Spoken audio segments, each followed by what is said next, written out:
السلام علیکم ورحمت الله وبرکاتو. ګران دوستانو، په دې هیله چې راته روغ او جوړ بیاست او داسې خط په جمع کو باندې یاست. دوستانو، یو ځل بیا تاسو سره د یارانو څخه مرګله شوی یم.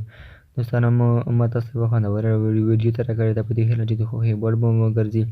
خو د ویډیو د شروع کولو نه مخکې که چېرته زموږ یوټیوب چینل تاسو نه وي سبسکرایب کړی، نو زموږ یوټیوب چینل تاسو سبسکرایب کړئ او په څنګ کې ګنټه نښان هم ووایئ تر څو زموږ ویډیو تاسو ته اول در ورسیږي. راځو ویډیو شروع کوو. السلام علیکم ورحمت الله. څنګه پوه شو چې یوه نجلۍ ښځه موږ سره مینه لري؟ په تاسې مینه ښځه نه پرېږدي چې له نورو ښځو سره خبرې وکړئ، او که چېرې مو له یوې ښځې سره په خبرو وویني نو غوسه به یې وریا په مخ کې وویني.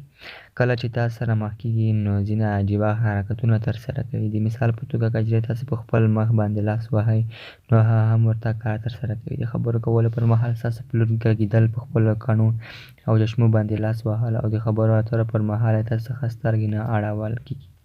هغه ښځه یا نجلۍ چې له تاسو سره مینه او د واده لیوالتیا لري تل به هڅه کوي چې له انټرنټ، کاري ځای، زده کړو ځای او نورو لارو څخه تاسو سره ملګرتیا جوړه کړي.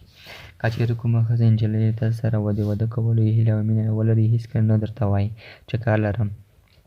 ځان تل ستاسې لپاره ازګار او چمتو ښایي. تاسو به هېڅکله له یوې مینه او لیوالې ښځې څخه دا ډول جملې ونه اورئ. د مثال په توګه بیا به وګورم چې وخت لرم او که نه، اوس نه شم کولی یا نه پوهېږم چې وبه کولی شم او که نه. 5.